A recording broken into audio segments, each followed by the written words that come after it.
ఏలూరు ప్రభుత్వ ఆసుపత్రి వద్ద ఇరు వర్గాల మధ్య ఘర్షణ నెలకొంది. పోలింగ్ రోజు జరిగిన గొడవ కారణంగా టీడీపీ కార్యకర్త గణేష్పై వైసీపీ నేతలు కత్తితో దాడి చేశారు. వెంటనే బాధితుడిని ఏలూరు ఆసుపత్రికి తరలించారు. గణేష్ను పరామర్శించడానికి కార్పొరేటర్ ఆసుపత్రికి రావడంతో మళ్లీ గొడవ మొదలైంది. వెంటనే రంగంలోకి దిగిన పోలీసులు ఇరు వర్గాలను చెదరగొట్టారు. మరోవైపు అధికార పార్టీ కార్పొరేటర్పై బాధితుడు పోలీసులకు ఫిర్యాదు చేశారు.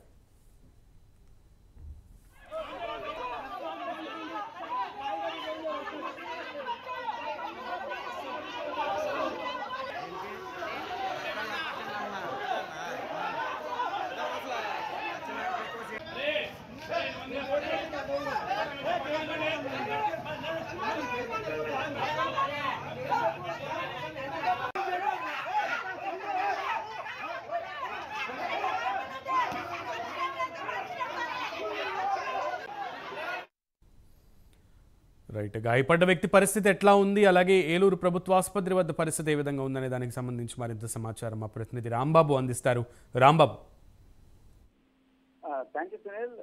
ఎన్నికలు పోలింగ్ ప్రక్రియ ముగిసిన తర్వాత 2 రోజులు అవుతున్నప్పుడు కూడా ఇంకా చెదురుముదురు ఘటనలు జిల్లాలో అక్కడక్కడ జరుగుతూనే ఉన్నాయి. ఎన్నికల సందర్భంగా జరిగిన విషయాలని దృష్టిలో పెట్టుకుని, అప్పుడు జరిగిన ఘటనలను దృష్టిలో పెట్టుకుని వ్యక్తిగత కక్షలతో దాడులు చేసిన పరిస్థితులు అయితే ఉన్నాయి. అదే రకంగా రాత్రి చూసుకుంటే ఏలూరులో 40వ డివిజన్ లో వైసీపీ కార్పొరేటర్ చెందిన కొంతమంది వ్యక్తులు గణేష్ అనే తెలుగుదేశం పార్టీ కార్యకర్తపై దాడి చేయడం జరిగింది.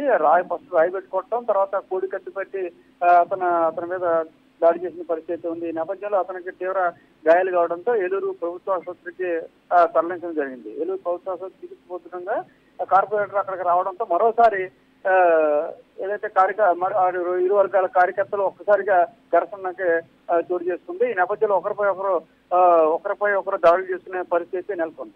ఎన్నికలు ముగిసిన 2 రోజులు అవుతున్నప్పుడు కూడా అప్పట్లో జరిగిన ఈ ప్రచార సందర్భంగా పార్టీ గుర్తికి విపరీతంగా ప్రచారం చేసేవాడిని అప్పుడు కక్ష పెట్టుకున్న కొందరు యువకులు ఎన్నికలు ముగిసిన తర్వాత, పోలింగ్ ముగిసిన తర్వాత కూడా ఎక్కడ దొరుకుతాడు అవకాశం ఉంటే దాడి చేద్దారనే ఉద్దేశంతో 2 రోజులుగా ఎదురు చూసి రాత్రి గణేష్ పై వైసీపీ కార్యకర్తలు దాడి చేసినట్టుగా కూడా సమాచారం. గణేష్ కూడా ఇక్కడ ఎవరైతే కార్పొరేటర్ ఉన్నారో కార్పొరేటర్ మనుషులే తన పైన దాడి చేశారంటూ కూడా అతను ఆరోపణ చేయడంతో పాటుగా ఎవరైతే కార్పొరేటర్ పైన కూడా పోలీస్ స్టేషన్ లో ఫిర్యాదు చేయడం కూడా జరిగింది. ఎన్నికలు ముగిసిన తర్వాత కూడా, పోలింగ్ ముగిసిన తర్వాత కూడా ఇటువంటి గొడవలు జరగడం అనేది చెప్పుకోవచ్చు. అప్పట్లో ఆ రోజు పోలింగ్ సందర్భంగా జరిగిన చిన్నపాటి ఘర్షణను వీళ్ళు మనసులో పెట్టుకుని వ్యక్తిగత కక్షతోనే కార్పొరేటర్ దగ్గరుండి ఇలా దాడి చేయించారంటూ కూడా గణేష్ బంధువులు కూడా పేర్కొంటున్న పరిస్థితి ఉంది. అయితే ప్రస్తుతం అయితే గణేష్ కి ప్రాణాపాయ స్థితి లేనప్పుడు కూడా తీవ్ర గాయాలు కావడంతో ఆసుపత్రిలో చికిత్స పొందుతున్న పరిస్థితి ఉంది. తను మాత్రం కార్పొరేటర్ వెనకాల వైసీపీ కార్పొరేటర్ తన మనుషులతో దాడి చేయించడమే కాకుండా తన మీద కావాలని వ్యక్తిగత కక్షతో దాడి చేయించారంటూ కూడా కార్పొరేటర్ తో పాటు దాడి చేసిన వారిపై కూడా గణేష్ ఫిర్యాదు చేశారు. ప్రస్తుతం అయితే గణేష్ పరిస్థితి ప్రమాదం అయితే లేదు, కానీ ఆసుపత్రిలో అయితే చికిత్స పొందుతున్నాడు. Sunil. Right Rambabu, keep updating us. Thank you.